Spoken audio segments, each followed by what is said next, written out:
Okay, here we are at the farmers market again on the 24th of July, and the first vendor's interview for today is Cricklewood Farm, and we have... Hi, I'm Brad from Cricklewood Farm. We're selling our cold-pressed sunflower oil. We grow and press the seeds ourselves, so it's always fresh. It's cold-pressed oil, so it retains that fresh taste of the sunflower seed and all its nutrients. We have a number of varieties. We have our natural, everyday cooking oil, a maple balsamic vinaigrette, some flavor infusions, basil, lemon, roasted chili, and garlic. Everyday cooking oil, great in salad dressings and marinades.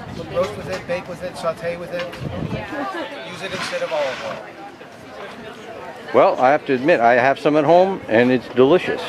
It does rival extra virgin olive oil in the flavor that comes out of it. It's just fantastic. All right, thank you very much. Thank you. Now, okay, here we are at vendor number 2 for the day, and we have... Hello, my name is Katie. I'm here from Plain Earth Farms. I grow an assortment of vegetables. I produce plants in the spring for other people to produce their own vegetables, which is, more fun than me having to grow it and you having to buy it from me. So I grow reasonably organic, but not entirely organic food, which means that I'm not designated organic, but the vegetables aren't sprayed or fertilized with anything commercial. This time of year we've got zucchinis and cucumbers, peppers, peas, beans, celery, chards, all of your leafy stuff. And it's great to be out at the Kemptville Farmers Market. That's terrific. I know we all struggle with the whole organic certified thing. Yeah. There's a lot of people that they grow things organically, but they don't want to pay for the certification. It's not even that in my case. It's more so that I can't be certified organic because of the location of my farm. I'm in a very, very commercially farmed area. There's not a lot of tree lines, so there's no buffer zone, and so despite all of my greatest efforts to grow things the way they should be grown, I'm not able to do that exclusively because of where I'm located. Yep. But that's awesome. They're still good and healthy. I feed them to my kid. And you're studying pickling. Yeah, studying pickling. I'm trying to figure out what to do with all my zucchinis. Oh. There's always so many zucchinis. So zucchini relish was on the reading list.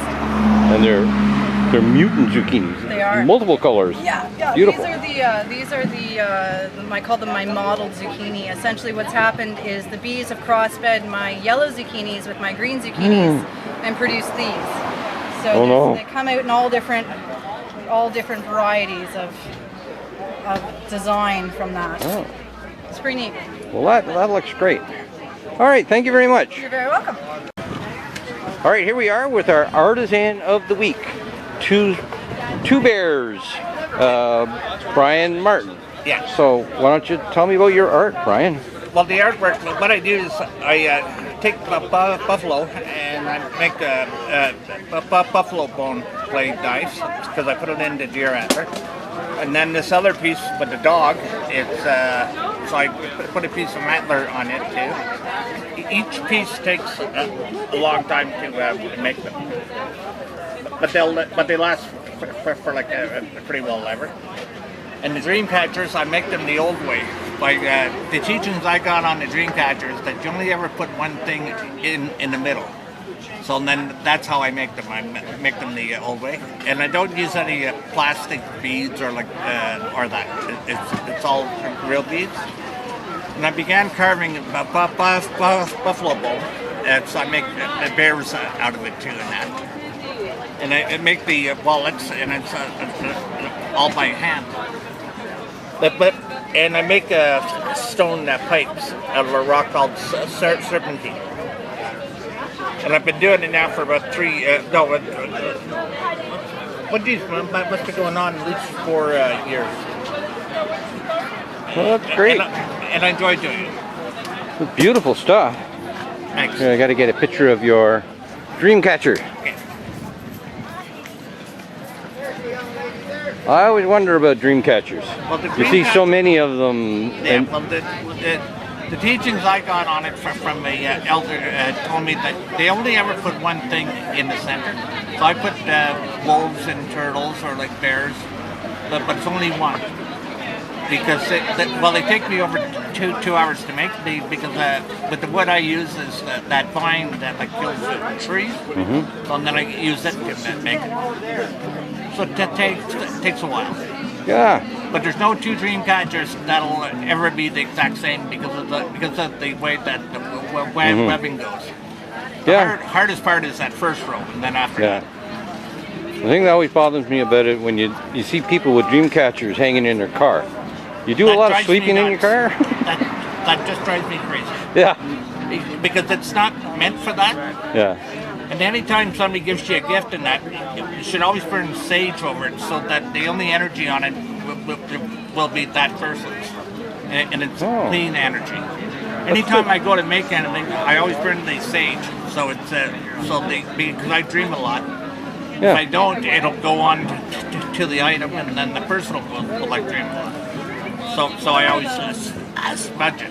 Cool. All right. Thank you very much. And a thank you. Well, here we are. One more vendor for the day. It's the Eric. How do you pronounce it? Gutnick? Gutnick. Yeah. Gutnick Memorial Bursary. So, why don't you tell me about the Memorial Bursary and what you're trying to sell here? Yep. Basically, we give 2 bursaries out every year to the local high schools.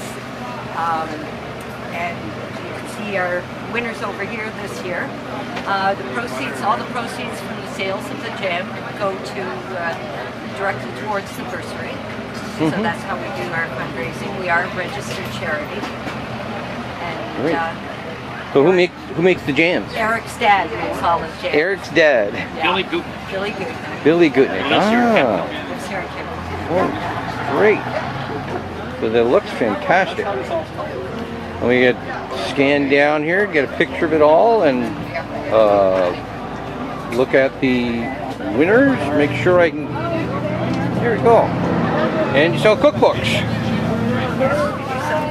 We give out samples. He's won a lot of prizes for his jams, so come on down and try them out. Yeah. We give out samples on these little sample stones. stones, and you can try Sample whatever stone. type of jam you like. Well, there we are. So is this the only place you have a booth set up, or do you do other markets as well? No, this is the only one. This is the only one. Yep. All right. Is it working out well for you? It has been, yeah, for the past several years. Fantastic. So, come on down to the Kemptville Farmers Market and try the jams and jellies and help the Eric Gutnick Memorial Bursary. All right. Thank you. We'd love to see you. Bye.